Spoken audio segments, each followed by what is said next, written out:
tenía que generar una ley secundaria para poner orden en un tema constitucional del artículo 4, donde el agua se denomina como un derecho humano.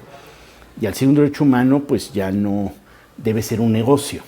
Y eso se debe establecer en una ley secundaria para establecer los detalles, qué significa eso. Y eso es lo que han atrasado, pues, para seguir seguir haciendo del agua un negocio para muchos privados en el país.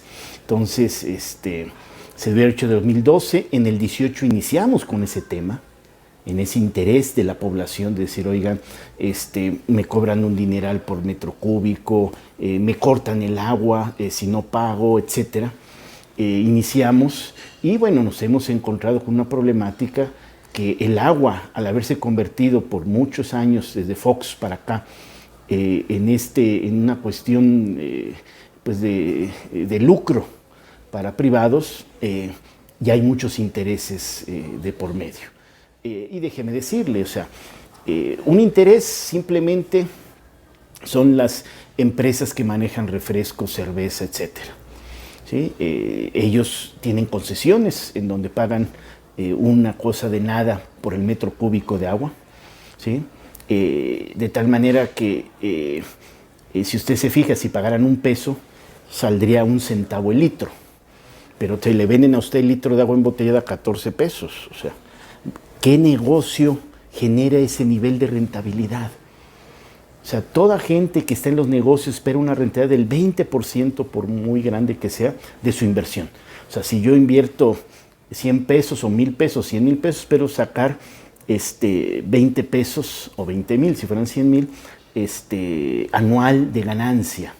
Pero aquí están sacando, si te fijas, no el doble, ni el triple, ni el cuádruple, sino muchas veces más.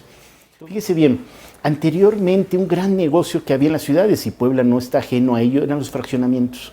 Comprarle a 100 pesos o 10 pesos el metro cuadrado al ejidatario, ¿sí? Que significan, el metro cuadrado significaría 1,000,000 de pesos o menos el metro cuadrado de la tierra, y después cambiar el uso de suelo, y después empezar a vender, después de lotificar y demás, a 3,000, 4,000 pesos metro cuadrado o hasta 6,000 pesos metro cuadrado, dependiendo de la zona. ¿Está de acuerdo? Sí. Esos fueron los grandes negocios y fueron las grandes fortunas que se crearon con la especulación de la tierra y quitándole un patrimonio social a muchos campesinos.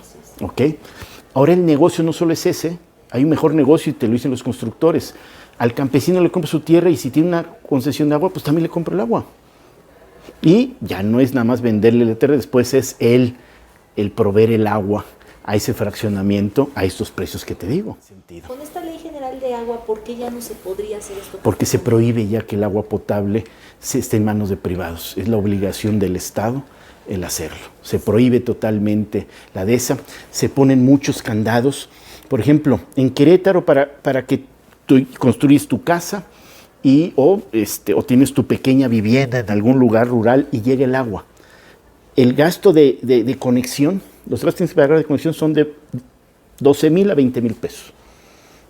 Es un dineral por un medidor que cuesta 800 pesos. Esos abusos se acaban. O sea, todo del medidor para atrás es una obligación del Estado y del medidor a tu casa y es lo único que tú tienes que pagar. Entonces, ese gran negocio de instalación y que además a muchos les pide que cada X años tienen que cambiar el medidor y pagarlo. Y no el costo del medidor, lo que ellos dicen que vale. ¿Ok?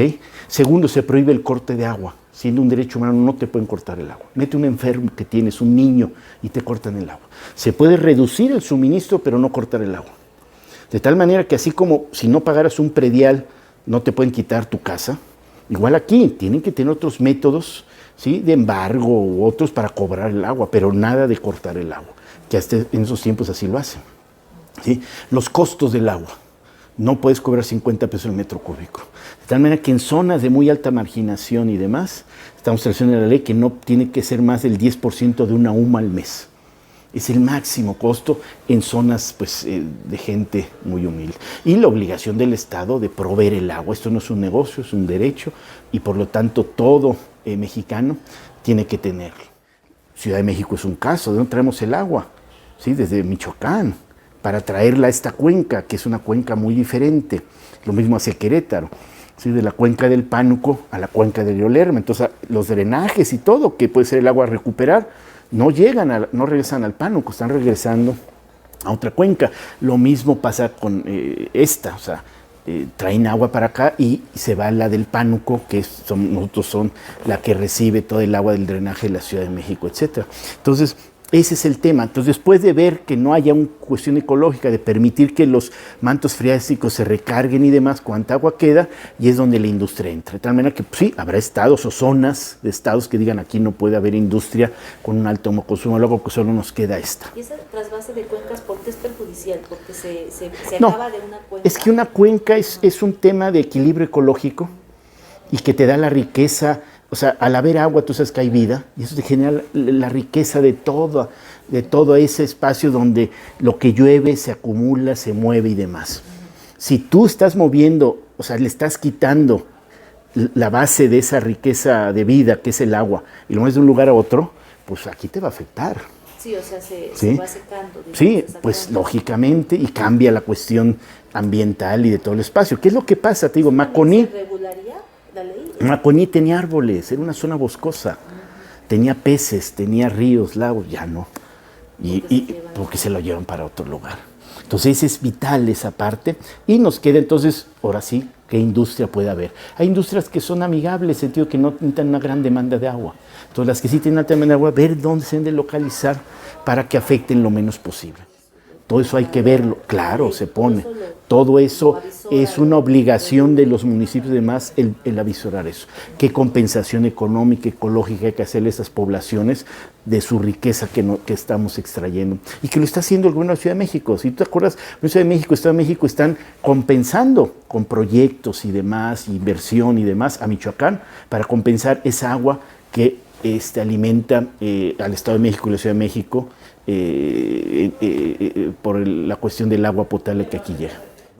Y finalmente, en todas sus previsiones, ¿cree que se pueda avanzar en esta Ley General de Agua o será hasta la próxima digamos? Antes de que acabe nuestro periodo, que es septiembre del próximo año, tenemos que haber aprobado esta ley. ¿Sí? En todas nuestras redes sociales: Facebook, Twitter, Instagram, web, TikTok, YouTube, Ángulo 7 Noticias.